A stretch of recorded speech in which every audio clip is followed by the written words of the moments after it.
faced it. When we refuse to suffer, when we refuse to feel, oh, we'll swallow the wine maybe, well, but we'll never taste it. When we won't suffer, when we won't feel, oh, aren't we just a can of Pringles and a Happy Meal? When we won't suffer, when we won't commit, when we won't risk, when we're afraid to risk, when we're afraid to take a chance. Oh, we can't fall in love. Sex is possible, but falling in love, no. Porno is possible, but not Michelangelo. When we refuse.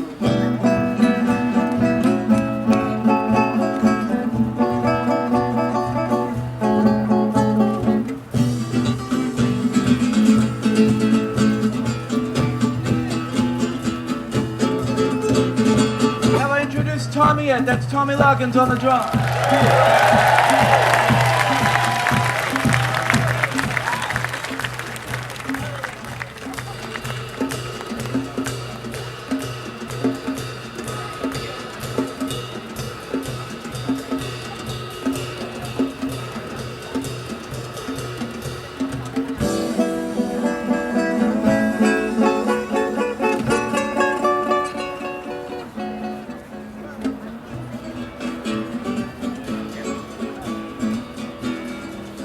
Well, if we think we can cheat sorrow by taking a pill. Well, if we think we can cheat sorrow by taking a pill. Well, if our mind don't turn against us, then our whole body will. If we think we can cheat sorrow and just feel the good part. If we think we can cheat sorrow and just feel good. I've had friends who have tried it, but they all report the same thing. They say, Jonathan, it doesn't work. If we refuse to suffer, if we won't feel, oh.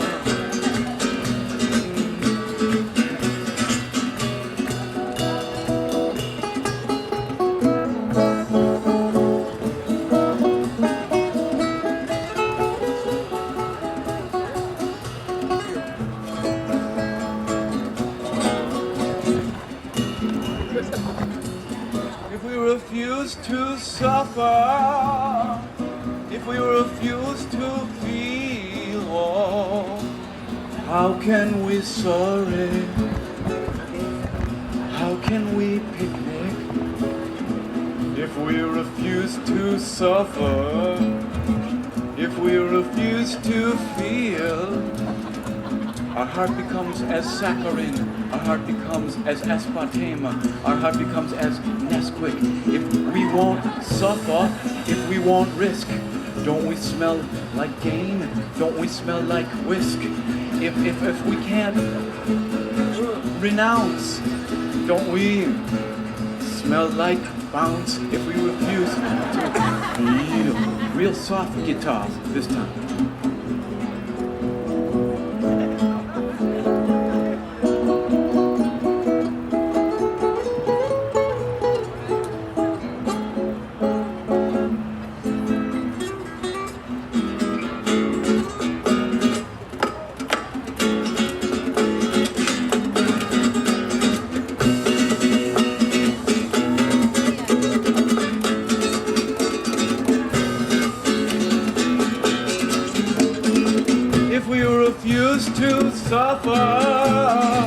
If we refuse to feel, oh, how can we fall in love? Let's see what Tommy's up to on the drum.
audience, if we won't suffer, if we refuse to feel, we can have stovetop pizza, but not Mona Lisa.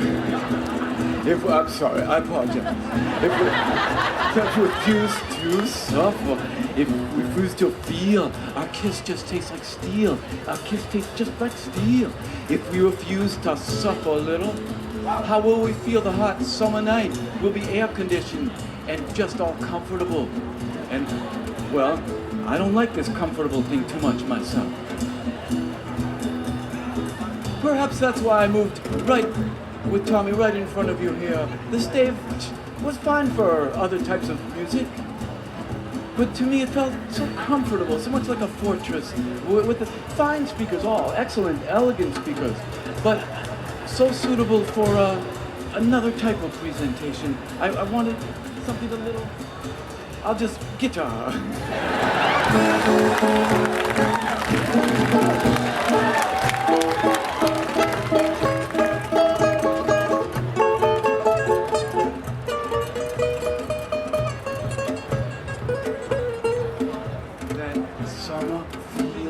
The feeling of the summertime, that summer feel, the feeling of the hot summertime which I crave.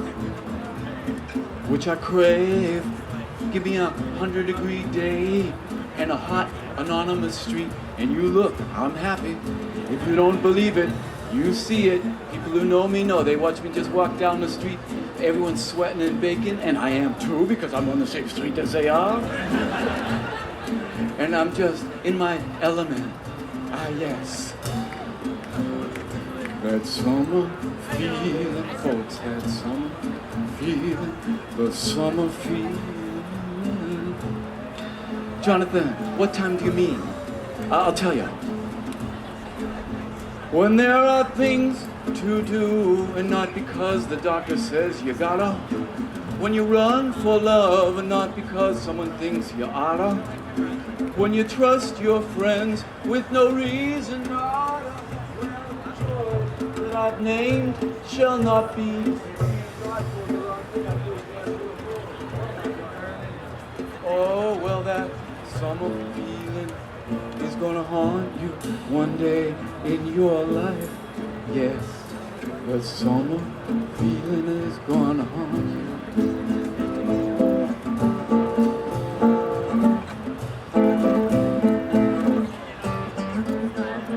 When the playground, it just was all dirt. And there's an older girl, I was 4, so 6-year-old was an older girl. She had an ankle bracelet, she was barefoot on those kind of slides, the kind where you make a little your own merry-go-round, where you like push in the dust until it goes around.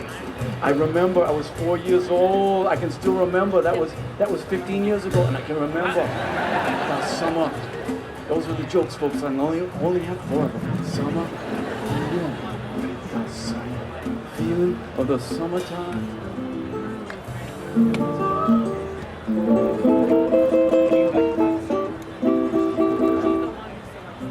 When I feel the sex drive rise in me, but without the heart for chaperone.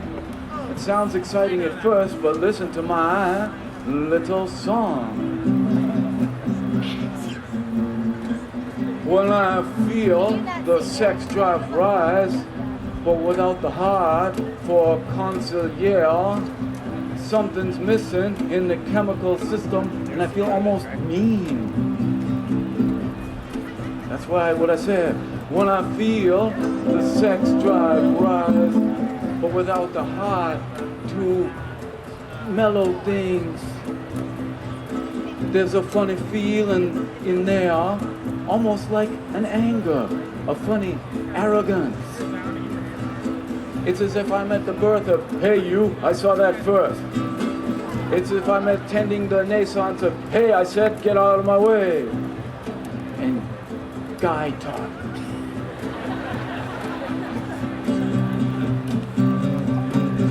Sex drive, it's okay. Maybe the root of all creativity, maybe. Could it be the root of all that? Let's think about that. Could it be the root of all that? But mayhem when he stand alone, without the heart for a chaperone.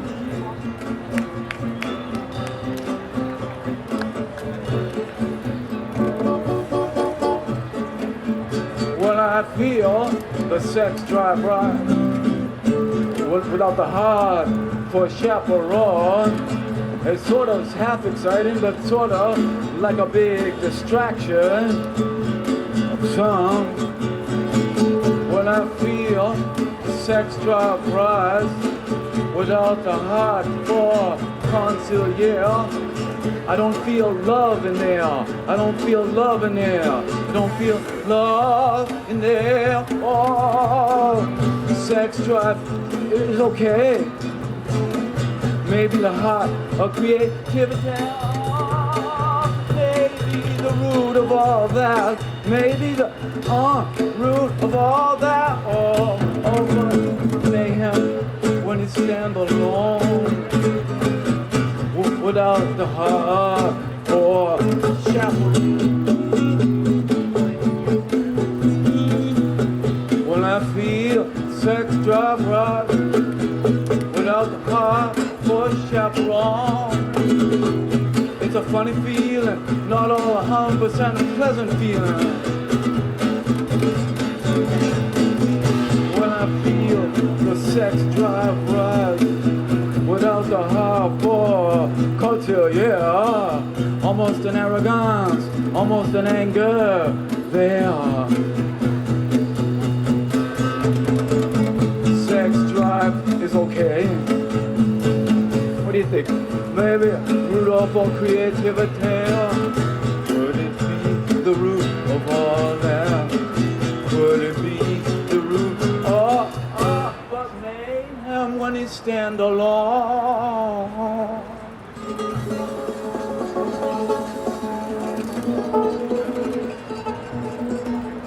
Without the heart for chaperone.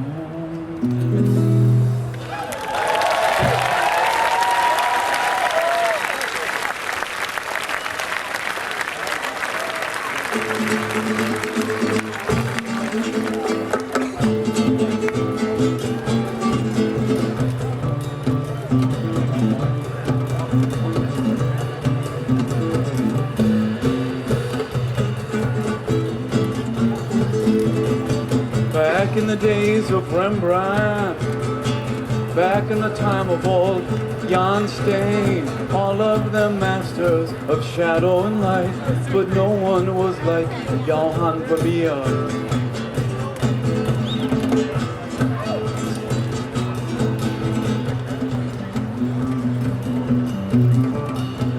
Back in the day,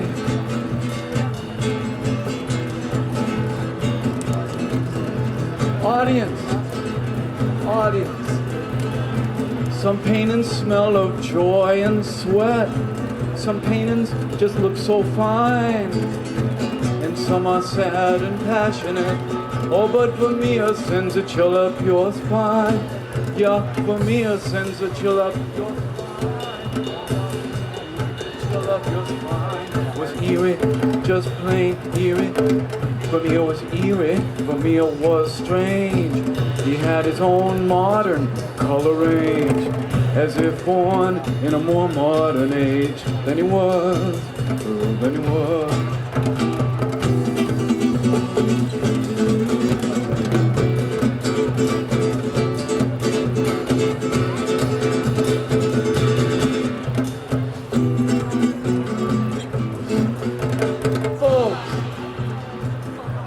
What, Jonathan, what? Some pain and smell of the convent floor. Some pain and smell of red wine. Some stand like this and bar the door. But Vermeer takes a step out of line, a step out of line, a step out of line. And he was eerie, was how eerie. Well, there's the Von Ruysdael in the Dutch Museum, almost up to, oh no, about 7 or 8 feet tall. There's a Ter Horch, could be 10 feet by 8. There's Rembrandt. Rembrandt's Night Watchman would take up that whole pink section and go right down to the stage. In the midst, a little teeny sprite of a painting, a 16-inch by 8-inch painting, a little still life from another world, an apple, an orange with a little dot of sunlight when the pen takes the one brush, the one string brush and goes boink like that. Oh, Vermeer.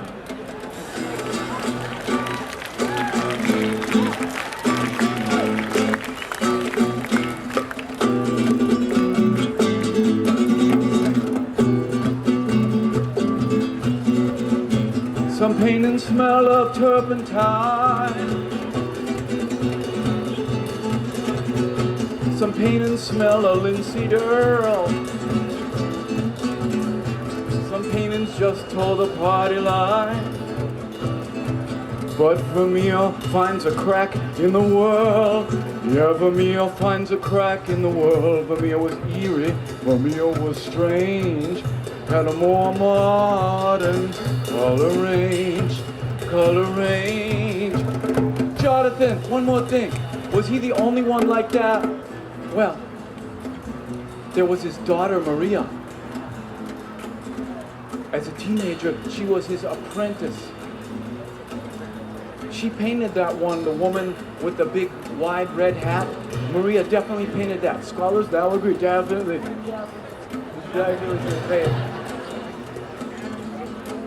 And she probably painted 1/6 of all the stuff that they attribute to the father. How about that? Gee, I wonder why no one mentions her much in the art book. It's not anything to do with sexism, huh? No, because they didn't have that back then. They hadn't thought of that up yet. Maria, also, when she painted that woman with that big hat, you know that squash cylinder red hat, anybody know, you know what I mean? That's also a self-portrait. So whenever you see that face, that's probably Maria painting a self-portrait. And no one was quite like Vermeer except Maria.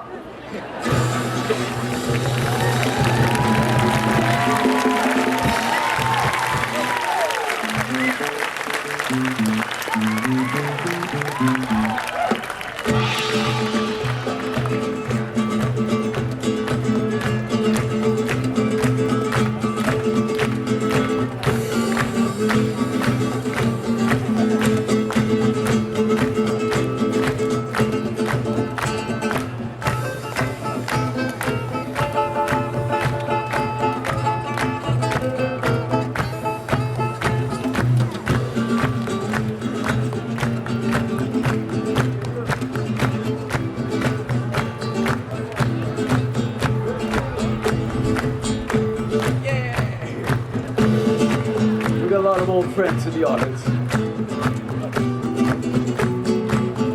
Okay, that's enough instrumental. Now it's time for more vocal stuff.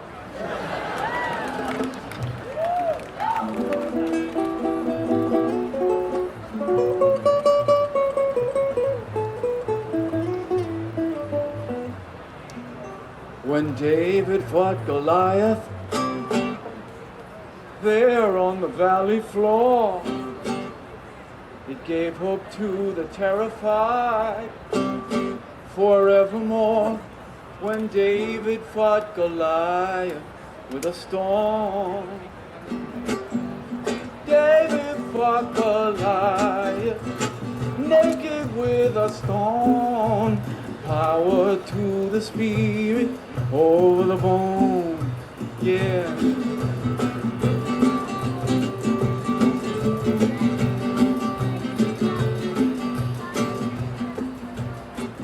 King Saul said, you can't take him. He's a giant. Don't you see? I've already fought the lion. This Goliath just don't scare me. Oh, David fought Goliath. David fought Goliath on the valley floor. Power to the terrified forevermore. Yeah.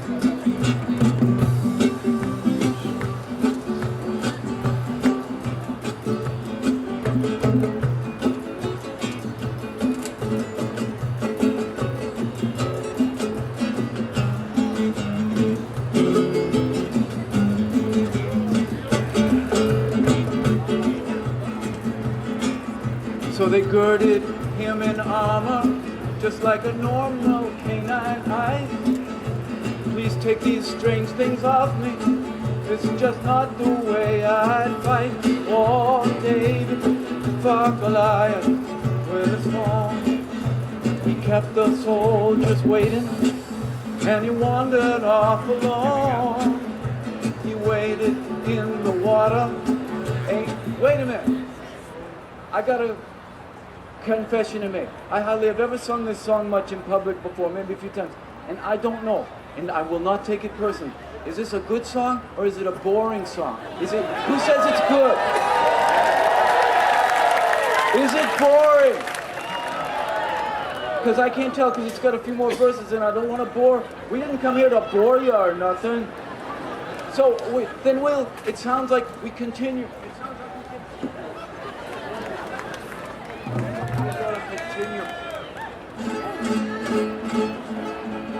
Goliath laughed at David.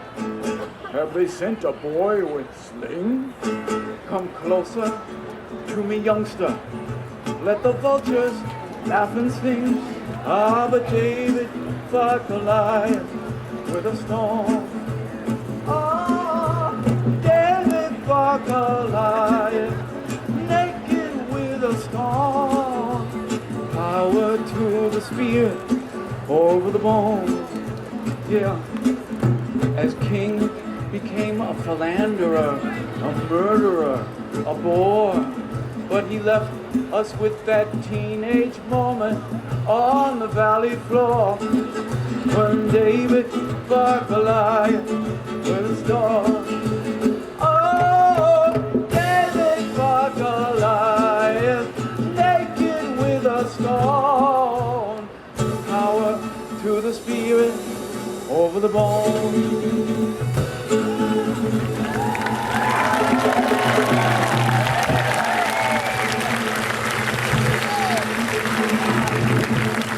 Well, I was dancing in a nightclub on Friday night, and that nightclub bar was a little uptight. Well, I was dancing all alone, feeling more than a little bit self-conscious when some kids came up who I didn't know and said, Jonathan, you want atmosphere for dancing? I said, yeah. They said, well then come with us. And soon I was dancing in the lesbian bar. I was dancing in the lesbian bar. Then let's go.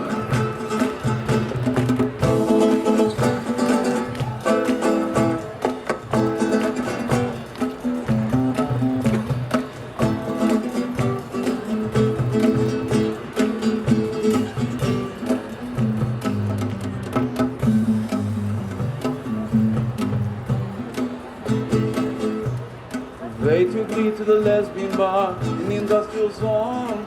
They took me to dance with them or dance alone. Well, in the first bar, things were alright, but in this bar, things were Friday night. Things were just alright. In this bar, things were Friday night.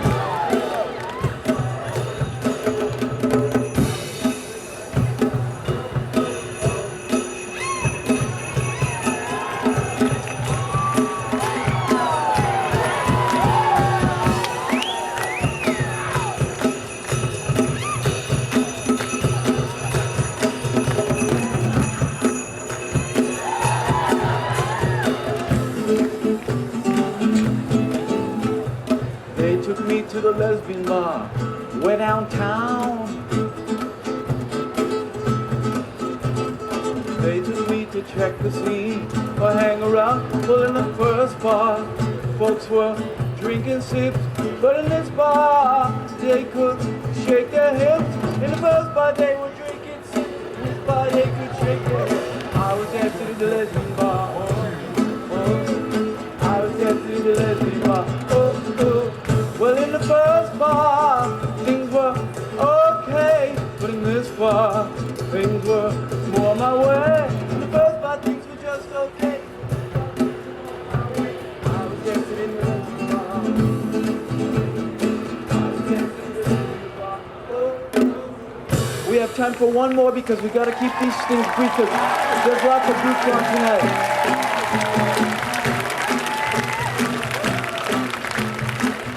Your drummer tonight, as every night, has been Tommy Loggins.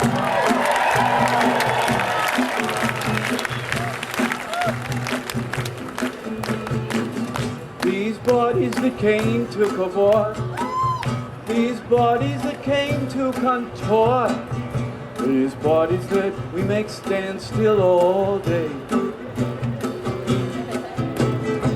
They want to move with the tide. They want to play outside. Oh, these bodies that we make sit still all day. These bodies that don't want all the wine we give them. They warn us, but we won't listen. Oh.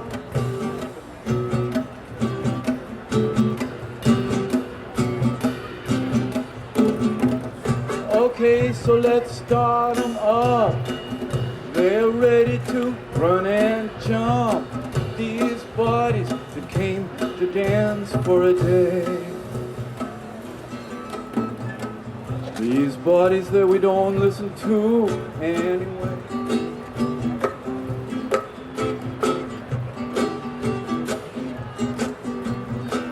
Vessel, vessel, vehicle, our earthly temple. These bodies we make sit still all day.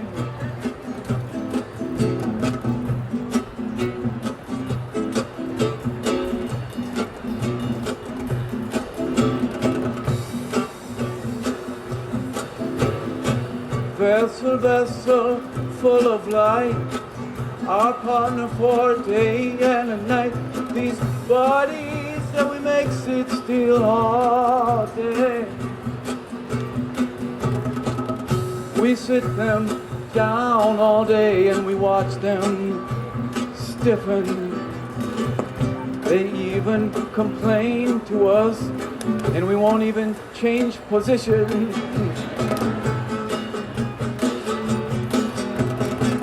Okay, so let's start.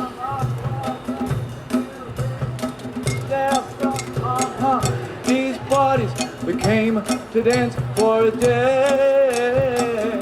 Oh, these bodies that we don't listen to anyway. Vessel, vehicle, these bodies. Good night. A good evening. We're so used to playing at night. Bye-bye.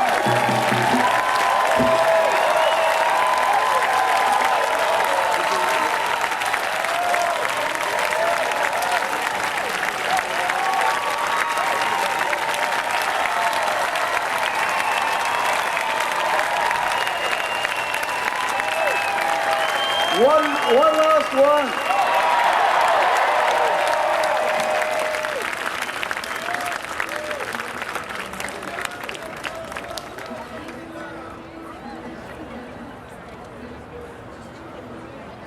So there I am standing in Harvard Square. Oh, if Mr. Waters is anywhere, are you around? If he ain't, that's how it goes. But if he is, it was, in fact, he told you about the vegan spaghetti dinner that he made for me and Nicole? Well, what happened was he started telling the story and he started talking about the door to Bohemia. And it made me think about my life. And so here I am, 16 years old, standing in Harvard Square. Pretentious artwork in my hand. The New York artist saw me standing there and could see that this young man needed to find Bohemia.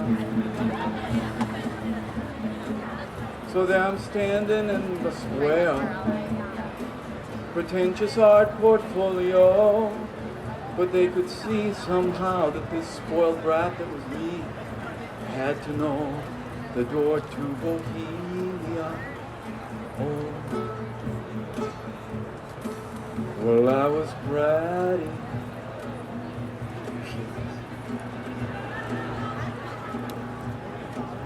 but sincere.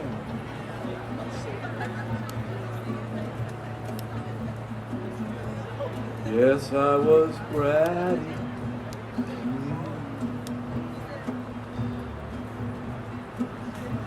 But somehow I had to go. Somehow I had to know.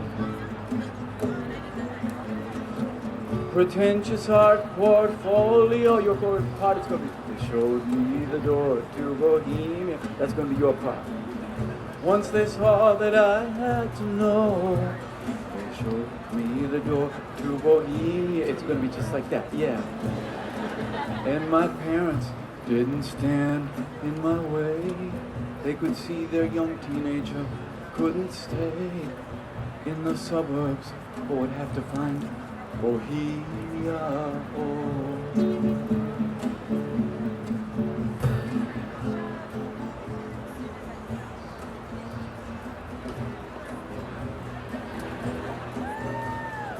Once the New Yorkers saw that this was life or death, they showed me the door to Bohemia, just like that. Once they saw that this was my last breath, everybody, they showed me the door to Bohemia. Once they saw that I wouldn't back down, once they saw that I couldn't back down, that it was life or death to me, they were nice to me. And they weren't always nice, but they were nice to me.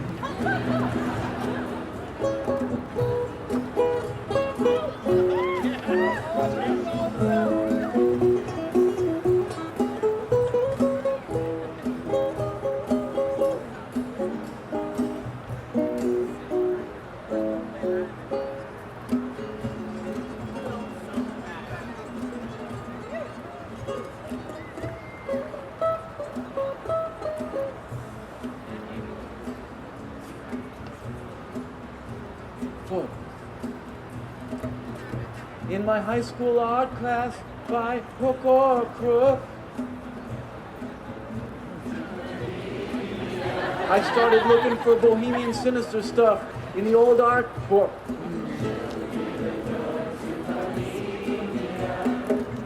I stood hard by the subway stair, that somehow Bohemia might somehow waft from way down there. It didn't just piss from bums, wafted up from way down there. And my parents by this point could see that them suburbs weren't working for me, that I would soon have to flee to Bohemia. One more thing about being 16. I fell asleep on my teenage bed. I started dreaming dreams of crimson red. What could that mean? And as I awoke from my teenage dream, somehow I crossed a bridge, somehow I crossed a stream. Oh, and they were nice to me when they didn't have to be. Maybe that's how I ended up at Andy Warhol's factory. So, oh, guess what? Since John Waters mentioned him, let's talk about Andy Warhol and his memory for a second, shall we? Because I've seen movies, if you didn't know him, you could see modern movies and think of him as one of those sort of limp, kind of lisping, kind of like just who would go with any guy, kind of like a hetero stereotype of what a gay guy is. No, folks, he was none of that. He was the hardest worker you ever saw, and if you remember or know people who know, there was nothing weak about him, and his speaking voice certainly wasn't. It was very calm, he was quiet, soft-spoken, but it was very firm. In fact, here's how nice it was. They introduced me to him when I was 16. I didn't even really know why they were. I was just there in the rock club, and he was there. And first question, so, how's high school?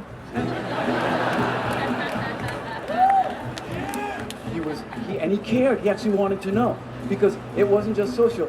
He wanted to make sure you were doing your work. Like, he invited me later to make films and stuff. He said, but after you finish high school, that's what he was like. And his health got worse before I had a chance to work on any of those things, but not before I had a chance to have him be this welcoming person. I said, Mr. Warhol, I was shy. I got a question. I got to tell you something, a confession. Yes? I think I really don't understand a lot of your paintings. And he said, yes, you do.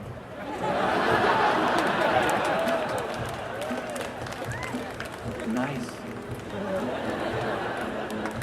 And you know what? Years later, now, I think I did. Folks, you gotta help me and Tommy one more time, because we're about to get out of here finally.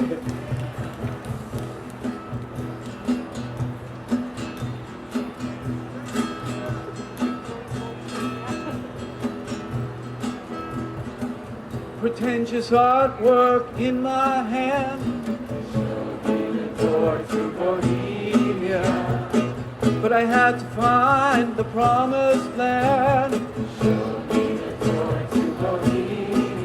Once they saw that I wouldn't back down, once they saw that I'd even argue with the velvet underground, leave the door to Bohemia.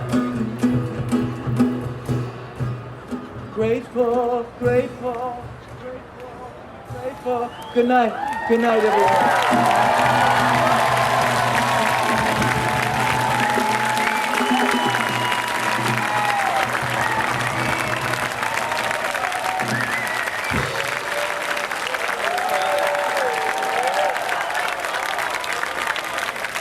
Ladies and gentlemen, here's what we are going to do. We are going to pack up our things on me.